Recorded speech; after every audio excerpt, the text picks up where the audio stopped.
Nah, tidak disangka-sangka, alhamdulillah juara 1 gitu. Masya Allah. Di Qiraatul Akhbar ini. Dan itu pertama kalinya Teh juara 1 di Qiraatul Akhbar langsung di tingkat internasional.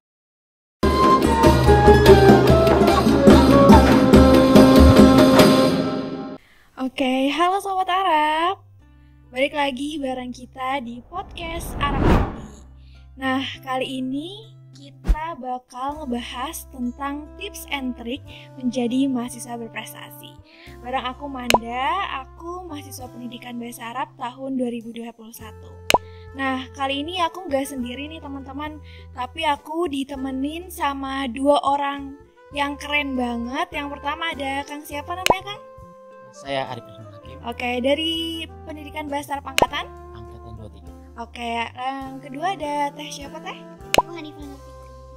Dari pendidikan bahasa Arab angkatan? Dari angkatan 2022. Oke, selamat datang nih Kang Arif dan juga Teh Hanifah. Nah, sebelumnya aku mau nanya-nanya nih ke Kang Arif dan juga Teh Hanifah tentang gimana sih tips dan trik jadi mahasiswa berprestasi. Sebelumnya kita kenalan dulu nih ke Kang Arif. Kang Arif bisa cerita ini prestasi Kang Arif mulai dari awal pertama masuk kuliah gimana nih Kang? Boleh dong Kang? Oke, saya akan menceritakan. Jadi saya mahasiswa berprestasi dalam bidang hitobah, yaitu hitobah itu pidato bahasa Arab. Kalau awal perkuliahan tuh cuma meneruskan apa yang sudah diusahakan sebelum pas masih SMK. Jadi saya sering mengikuti perlombaan-perlombaan, walaupun kalah, tapi saya biasa saja karena menurut saya jam terbang tuh ya itu pengalaman yang paling mahal. Wah, keren banget gak nih Sobat Arab cerita inspirasi dari Kang Arif tentang hitobah. Nah, sebelum lanjut ke next pertanyaan nih Kang, aku punya beberapa foto-foto Kang Arif waktu ikut lomba. Nah, kira-kira bisa lihat nih ya Kang, ada beberapa foto-foto Kang Arif waktu ikut lomba. Kira-kira menurut Kang Arif mana nih lomba yang paling berkesan dari foto yang ada di layar ini nih Kang? Bisa tolong diceritain gak nih Kang? Ini yang di Cirebon. Oh, bisa tolong ceritain dong Kang. Jadi itu kenapa sangat berkesan untuk saya, karena itu perlombaan pertama atau perlombaan prestasi pertama saya di perkuliahan. Oh iya. Dan pertama saya memberanikan diri memakai motor ke Cirebon dari Bandung. Wah, itu jaraknya lama, lumayan jauh ya Kang ya? Lumayan jauh. Berapa jam kira-kira Kang dari Bandung ke Cirebon? Mungkin bisa menghabiskan waktu 4 jam. Wah, nah waktu itu Kang Arif juara berapa tuh Kang? Waktu di Cirebon itu? Itu alhamdulillah juara 1. Wah, keren banget nih Sobat Arab ya. Kita tepuk tangan dulu kali ya buat Kang Arif yang keren banget. Nah, kita next ke Teh Hanifah. Halo Teh Hanifah. Oke, Teh Hanifah nih salah satu mahasiswa berprestasi juga di pendidikan bahasa Arab. Bisa tolong ceritain dong Teh, prestasi apa yang sudah pernah Teh raih saat menjadi mahasiswa pendidikan bahasa Arab? Oke, untuk pertama kali waktu itu ketika maba ya teman-teman. Waktu itu aku coba-coba aja gitu iseng ikut lomba dubbing waktu itu Arab. Karena ngerasa ada potensi suara yang cempreng ini bisa dioptimalkan gitu ya. Karena waktu itu kan topiknya itu Nusa Rara, dan ternyata ketika dicoba itu bisa mirip gitu ya suaranya sama Rara. Nah dari situ awalnya coba-coba aja, tapi ketika lihat hasilnya, masya Allah, alhamdulillah langsung juara 2 gitu, alhamdulillahnya dari situ. Keren banget nih Teh. Dari situ nggak berhenti di dubbing aja, tapi aku juga mencoba untuk ikut ke cabang lain, yaitu Qiraatul Akhbar atau membaca berita bahasa Arab gitu. Dan yang masih konsisten sampai sekarang itu adalah membaca berita bahasa Arab gitu. Oke, keren banget nih ada Kang Arif dan juga Teh Hanifah. Nah, Teh Hanifah kita juga punya foto-foto Teh Hanifah waktu mengikuti semua perlombaan ya. Kira-kira mana nih Teh foto yang paling berkesan dan bisa menginspirasi Sobat Arab, bisa diceritain nih Teh? Foto paling berkesan yang ini sih Teh, karena ini pertama kalinya lomba di tingkat internasional. Meskipun online gitu ya, tapi feel-nya beda karena saingan-saingannya itu ada yang dari Jeddah gitu ya, Oh, ada yang dari iya. Filipina, bahkan jurinya pun dari Thailand dan Malaysia gitu, Masya nggak ada Allah dari sekali. Indonesia. Jadi benar-benar kerasa banget lah gitu si tantangannya itu. Oh, waktu itu kira-kira Teteh juara berapa nih waktu Qiraatul Akhbar? Nah, tidak disangka-sangka, alhamdulillah juara 1 gitu. Juara Masya 1 Allah. di Qiraatul Akhbar ini. Dan itu pertama kalinya Teh juara 1 di Qiraatul Akhbar langsung di tingkat internasional. Ah, berarti benar ya, dari proses yang awalnya kita nggak pernah tahu ya, yang penting kita mencoba, akhirnya Kang Arif dan juga Teh Hanifah bisa mencapai kesuksesan sekarang. Nah, kira-kira kalau misalnya Kang Arif nih Kang, motivasi terbesar apa sih Kang yang membuat Akang itu, oh saya harus mencoba nih semua perlombaan, atau ketika ada kesempatan saya harus mencoba lomba ini, khususnya di bidang Khitaubah Arab?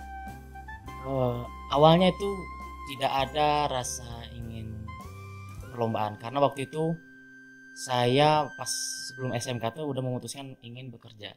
Karena sebelumnya saya PKL di PT Panasonic Manufacturing di Jaktim, Jakarta Timur. Tapi waktu itu bapak saya tuh menyuruh saya untuk berkuliah, dan saya konsultasi kepada guru BK. Katanya di tahun 2023 tuh sistem rapot tuh diganti nama itunya. Jadi yang dulunya SNPTN ya tahun 2023 tuh jadi SNBP. Oh Nah, iya. P-nya tuh ada prestasinya. Nah, otomatis saya disuruh sama guru untuk mengikuti perlombaan, event-event perlombaan yang saya miliki. Waktu itu saya tuh mikir, apa ini yang mau dia lombain gitu. Waktu itu ya udah coba aja, karena udah ada jejak saya pernah ikut perlombaan di pondok pesantren dai. Saya mencoba waktu itu adanya pidato bahasa Arab. Nah, saya tuh ngambil di internet, terus dihafalkan, dan berangkat ke Banten. Awal pertama perlombaan tuh di UIN Banten. Wah, keren banget ya. Berarti awalnya itu emang udah dari SMK ya Kang? Ya, Dari dari SMK mulai untuk ikut Khitaubah bahasa Arab Ya. gitu ya, pidato bahasa Arab, dan kebetulan jadi tertarik dan digeluti sampai sekarang. Nah, kalau Teh Hanifah nih, kalau Teh Hanifah sendiri gimana track record atau awal mula berprestasi dan juga motivasinya nih Teh?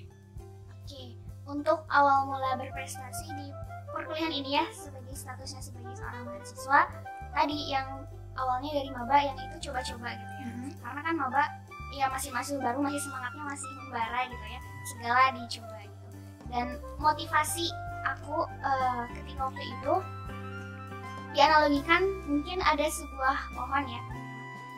Ada 2 buah pohon, yang satu pohon yang tumbuh seperti pada umumnya, yang satu lagi pohon yang memang dirawat. Terus ketika ada hama dirawat gitu ya, disiram dan dan lain sebagainya, maka nanti hasilnya apakah akan beda atau sama? Akan berbeda kan ya Teh hasilnya nanti. Nah, dari situ gitu motivasi aku, ada sebuah tujuan yang harus aku capai. Jadi pada intinya berprestasi menurut aku itu adalah seni mengoptimalkan potensi yang sudah Allah berikan gitu kepada kita. Wah, Gitu. keren banget. Berarti motivasinya hampir mirip nih ya Teh Hanifah dan juga Kang Arif. Gimana nih kita mulai motivasi diri sendiri untuk mulai mencoba apapun itu. Setiap ada kesempatan kita coba dulu aja. Terlepas menang atau kalah mah ya gimana nanti gitu ya. Karena kan semua itu ada prosesnya. Nah, nanti nih kira-kira kita bakal coba Kang Arif dan juga Teh Hanifah buat nyoba kayaknya 1 paragraf kali ya kalau Kang Arif untuk kita bahasa Arab, terus Teh Hanifah buat baca berita Arab. Kira-kira siap gak nih Kang Arif dan Boleh, juga Teh boleh. Hanifah? Boleh. Mau dimulai dari siapa dulu nih? Boleh, Dari Kang Arif. Oke, Kang bisa coba sedikit aja gimana pidato bahasa Arab waktu lomba. Intinya tuh kalau misalnya perlombaan bahasa Arab, mata harus fokus, terus jangan banyak bergerak, terus kita harus formal karena kita menyampaikan orasi ya. Ini contohnya ya. Bismillahirrahmanirrahim. Na'lamu jayidan anna al-lugha al-arabiyyah masdarun min masadir al-ma'arif al-islamiyya al-'ammah. ولذلك أن تعلمها أمر لازم. فكيف نفهم حقيقة دين الإسلام ولم نتعلم اللغة العربية؟ فإنه غير مناسب تضحك. لأن اللغة العربية لا يتركها المسلمون في حياته. أضيف إلى ذلك أن اللغة العربية من الدين. قال ابن تيمية رحمه الله: معلوم أن تعلم اللغة العربية وتعلم اللغة العربية فرض على الكفاية. Masya Allah, tepuk tangan dulu. Keren banget nih. Nah, kira-kira artinya apa nih Kang buat sobat Arab yang mungkin gak tahu nih kira-kira arti yang tadi Akang sampaikan? Jadi intinya itu tentang bahasa Arab, bahwasanya bahasa Arab itu sangat penting. Apalagi menurut ada seorang ulama mengatakan bahwa bahasa Arab itu fardu kifayah. Jadi apalagi kalau misalnya lebih mendalam lagi itu fardu ain. Setiap orang pasti apalagi agama Islam dia terpenuhi harus bisa dengan bahasa Arab, bisa sholat karena bahasa Arab. Oke, keren banget nih. Nah, kita lanjut ke Teh Hanifah. Boleh Teh Mangga? Karena aku Qiraatul Akhbar ya ini, jadi baca aja ya. Ya, boleh Teh. Oke, kita coba. حياكم الله، أهلا بكم أيها المشاهدين الكرام. معكم هدي فضل في إطلاق إن بكم بالأخبار العاجلة بالكيوس على الأخبار ما جزر الطحين تواصل الأولى بغزة في شهر رمضان.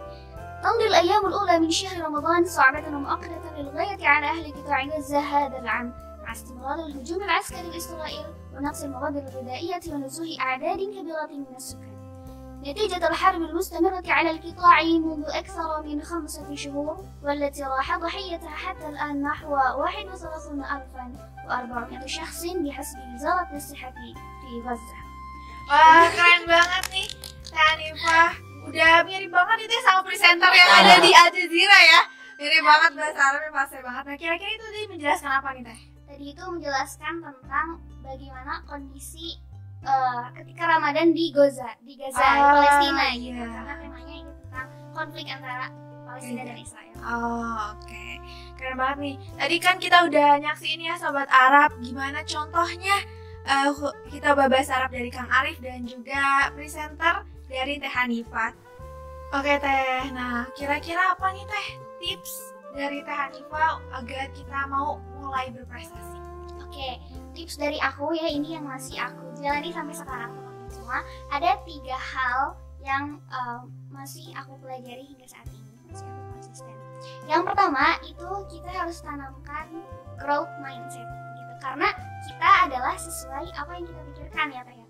Jadi jangan sampai teman-teman berpendapat ya aku mah nggak bisa, aku mah nggak mampu gitu, padahal belum dicoba gitu ya.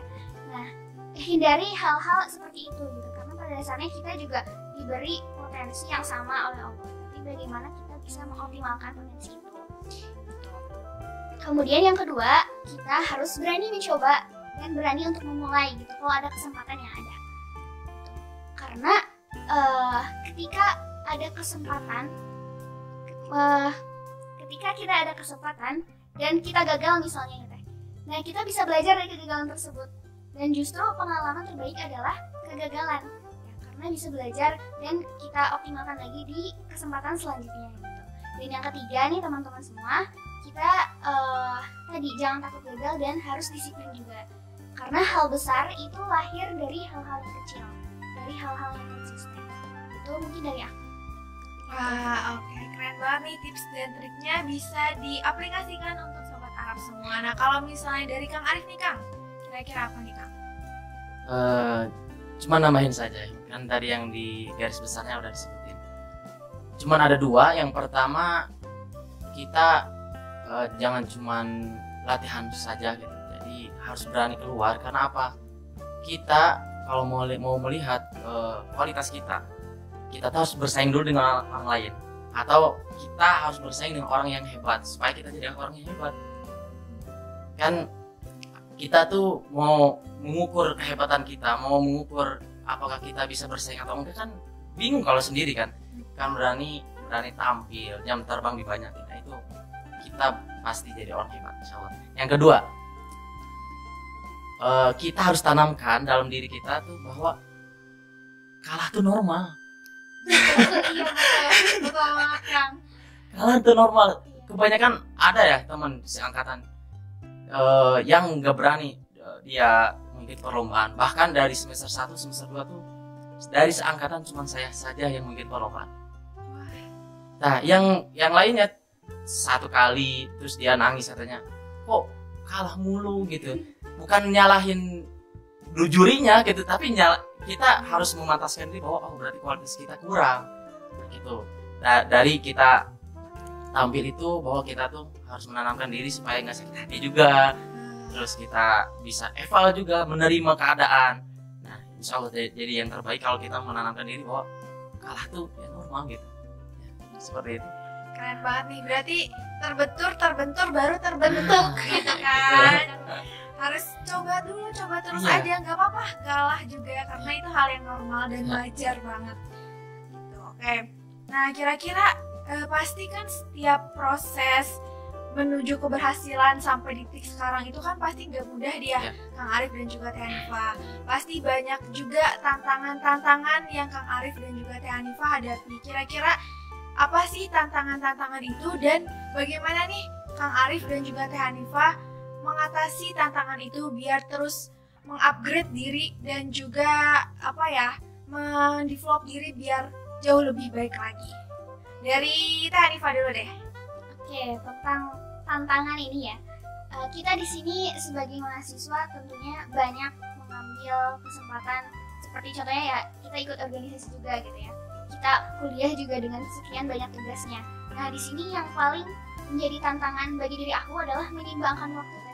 Gimana caranya memprioritaskan hal kuliah tapi juga enggak mensingkirkan hal-hal menambah seperti kita aktif di organisasi, kita aktif mengikuti perlombaan dan lain sebagainya. Jadi itu masih jadi tantangan yang besar buat aku gitu, untuk menyeimbangkan waktu, memprioritaskan waktu.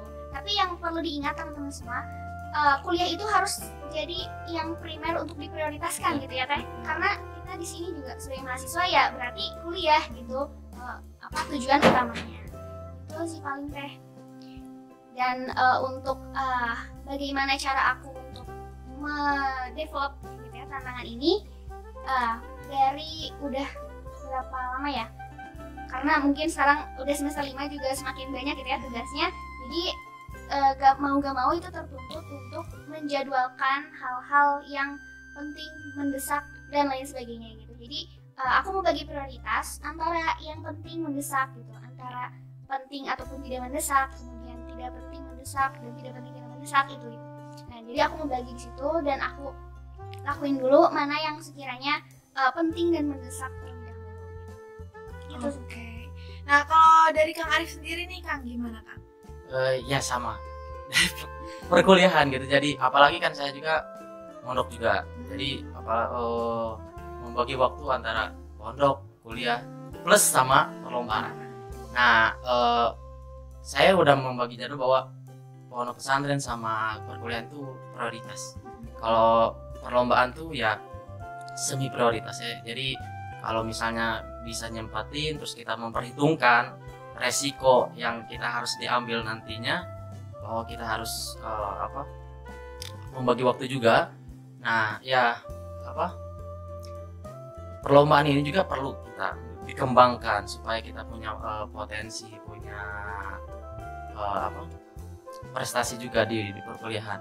Nah itu yang tantangannya juga. Jadi kita harus diperhitungkan. Bahkan saya pas perlombaan beres tampil langsung pulang. Walaupun kan kalau Qiratul Akbar banyak online, kayak offline banyak yang ditolak tuh. Nah jadi pas kalau misal ke Jogja malam langsung pulang. Dugdak berarti ya langsung. Nah waktu itu kan ya sangat berat maksud itu karena nggak bisa ada waktu main juga kan gitu. Tapi nggak apa-apa lah. Apa yang kita raih sekarang, tantangan yang kita hadapi, nanti yang kita petik buahnya yang manis gitu kita kan. Oke, keren banget nih. Nah kalau tadi kan Teh Hanifah juga cara mengatasi itu dengan time management ya gitu. Nah kalau misalnya Kang Arif sendiri gimana nih time management untuk membagi prioritas mana yang urgent banget dan lain sebagainya?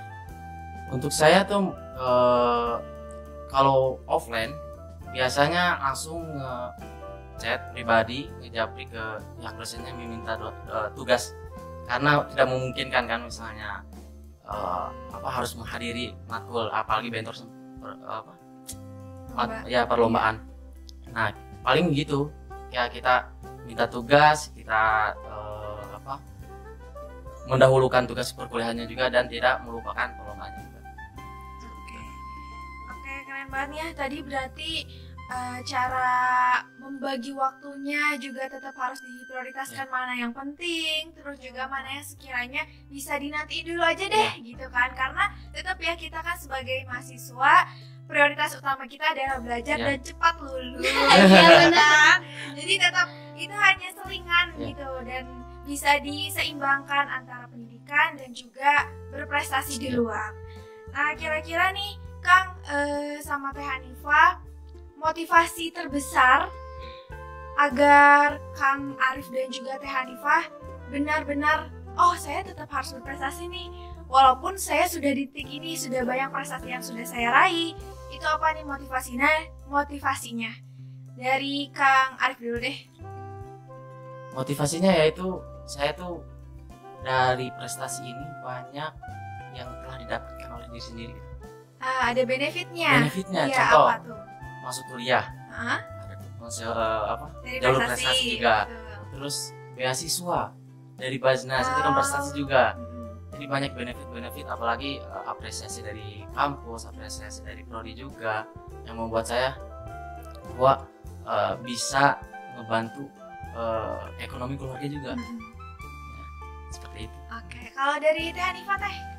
Oke, kurang lebih aku juga sama ya tadi, karena udah banyak banget hal-hal yang aku dapatkan dari berprestasi ini, dan sama juga gitu, alhamdulillah dapat juga beasiswa gitu dan bisa kuliah.